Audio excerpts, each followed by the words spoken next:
जय हिंद। चलिए सबसे महत्वपूर्ण टॉपिक को आज के इस वीडियो में कवर करेंगे, जो कि है गुरुत्वाकर्षण बल पे। ठीक है, क्लास 9th और 11th के लिए बहुत ही इंपॉर्टेंट है, वेरी इंपॉर्टेंट क्वेश्चन है। ठीक है, हैशटैग क्रांति इन एजुकेशन, ठीक है, वो अपना चैनल है। ठीक है, और प्रकृति में मतलब गुरुत्वाकर्षण बल मतलब ग्रेविटेशनल फोर्स। ठीक है, तो चलिए इस वीडियो को शुरू करते हैं और आज के इस वीडियो में देख लेंगे। ठीक है, और समझ में आ ही जाएगा। ठीक है, तो प्रकृति में मूल बल मतलब fundamental physical force in nature. Nature मतलब प्रकृति होता है। ठीक है, तो चलिए देखते हैं कि गुरुत्वाकर्षण बल क्या होता है। ठीक है, तो यहाँ पर देखिए गुरुत्वाकर्षण बल ग्रेविटेशनल फोर्स, तो किन्हीं दो पिंडों के बीच उनके द्रव्यमानों के कारण लगने वाले आकर्षण बल को गुरुत्वाकर्षण बल कहते हैं। ठीक है, या आप इस तरह कहते हैं कि आकर्षण बल किसे कहते हैं, तो दो पिंडों के बीच में लगने वाले गुरुत्वाकर्षण बल को आकर्षण बल कहते हैं। ठीक है, तो इस तरह आप बना सकते हैं। ठीक है, तो किन्हीं दो पिंडों के बीच उनके द्रव्यमानों के कारण लगने वाला आकर्षण बल को मतलब कि गुरुत्वाकर्षण बल कहते हैं। यह एक सार्वत्रिक बल है। ठीक है, मतलब यह सभी पर लगने वाला बल है। ठीक है, यहाँ पर ये स्केच है। ठीक है,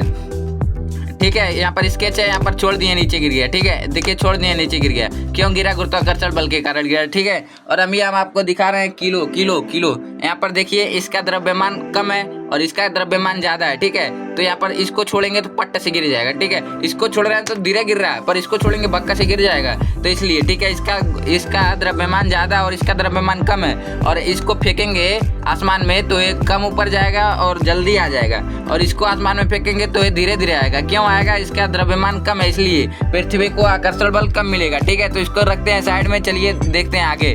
ठीक है, तो हम आपको देखिए यहाँ पर दिखा दे रहे हैं। ठीक है, और किन्हीं दो पिंडों के बीच मतलब पिंड का मतलब कुछ भी हो सकता है। इन्हीं दो पिंड यहाँ पर देखिए है ना, इनके बीच में कुछ आकर्षण बल लग रहा है, पर हमारा दोनों हाथ इसको बैलेंस कर रहा है। मतलब इधर की हवा इधर रखी है, इधर की हवा इधर। ठीक है, इसलिए यहाँ कुछ हो नहीं रहा। ठीक है, तो किन्हीं दो पिंडों के बीच में उनके द्रव्यमानों के कारण लगने वाले आकर्षण बल को गुरुत्वाकर्षण बल है। उम्मीद है कि मतलब आकर्षण वाला मान लीजिए दोनों उंगली है ना, या आपस में सट जाएगा। ठीक है, सूर्य पर चंद्रमा के किसके कारण एक दूसरे को ऐसे हैं? क्यों? गुरुत्वाकर्षण बल के कारण। कुछ भी है, कोई भी चीज है, गुरुत्वाकर्षण बल है उसमें। ठीक है, और हम किसी भी ढेले को फेंकते हैं आसमान में तो नीचे क्यों चला आता है? गुरुत्वाकर्षण बल के कारण। सेब गिरा था न्यूटन के ऊपर, क्यों गिरा था? गुरुत्वाकर्षण बल के कारण। और गुरुत्वाकर्षण बल ठीक है, तो उसके बाद एक बार और हम आपको बता दे रहे हैं, किन्हीं दो पिंडों के बीच उनके द्रव्यमानों के कारण लगने वाले आकर्षण बल को गुरुत्वाकर्षण बल कहते हैं। यह सार्वत्रिक बल है, मतलब यह सभी पर लगने वाला बल है, क्योंकि चूंकि चुंबक जो होता है लोहे और चुंबक के बीच में आकर्षण बल लगता है, इसलिए वो सार्वत्रिक बल नहीं है। पृथ्वी मतलब ये जो एक मतलब ये गुरुत्वाकर्षण बल है, सार्वत्रिक बल है, किसी भी चीज पे लगेगा। ठीक है, या सोना हो, चांदी हो, हीरा मोती जवाहरात जो भी हो,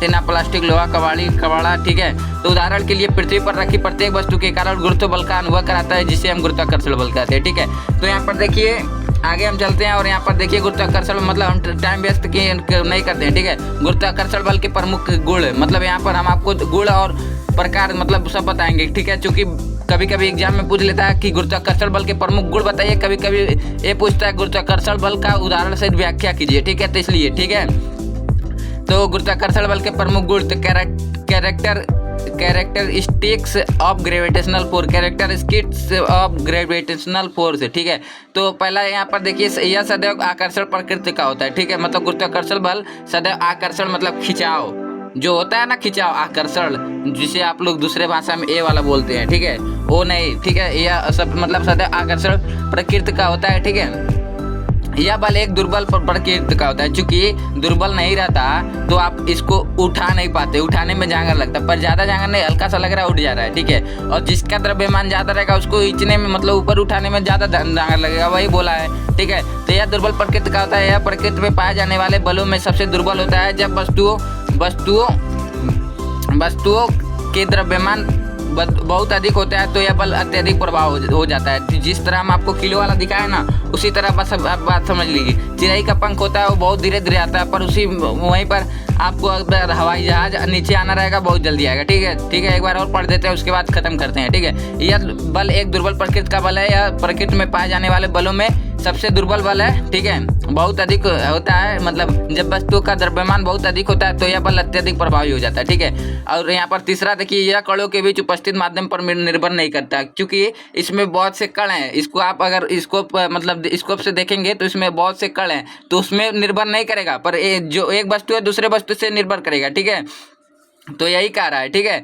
तो यह कणों के बीच उपस्थित माध्यम पर निर्भर नहीं करता है, ठीक है। यह एक केंद्रीय बल है, अर्थात यह कणों को मिलाने वाली रेखा का अनुदिश कार्य करता है, मतलब इसका भी कोई केंद्र है, उसके केंद्र से अनुभव कराता है, ठीक है। पृथ्वी का अंतर आणविक दूरियों से लेकर अंतर्ग्रह मतलब अंतर आणविक मतलब अंदर से लेकर अंतर्ग्रही मतलब बाहर तक कार्य करता है, ठीक है। यही समझ रहे हैं, ठीक है। तो यहाँ पर देखिए एक बार और हम मतलब यह गुण पढ़ देते हैं, ठीक है। यह सदैव आकर्षण प्रकृति का होता है, यह बल एक दुर्बल प्रकृति का होता है। यह प्रकृति में पाए जाने वाले बलों में सबसे दुर्बल होता है। जब वस्तुओं के द्रव्यमान बहुत अधिक होते हैं तो यह बल अत्यधिक प्रभावी हो जाता है, ठीक है। यह कणों के बीच उपस्थित माध्यम पर निर्भर नहीं करता है, यह एक केंद्रीय बल है, अर्थात यह कणों को मिलाने वाली रेखा के अनुदिश कार्य करता है। यह बल अंतर आणविक दूरियों से लेकर अंतर्ग्रही दूरियों तक कार्य करता है, ठीक है। ठीक है, तो चलिए देखते हैं, मतलब यहाँ पर बता दिए हम आपको कि कितना लिखना है, कैसे लिखना है, ठीक है। तो उम्मीद है कि यह वीडियो आपको अच्छा लगा तो ठीक है, मिलते हैं नेक्स्ट टॉपिक के साथ नेक्स्ट वीडियो में। तब तक के लिए जय हिंद जय भारत। और हमारा टॉपिक यही था ग्रेविटेशनल फोर्स मतलब गुरुत्वाकर्षण बल, ठीक है। तो जय हिंद, चलिए ठीक है, मिलते हैं नेक्स्ट टॉपिक में।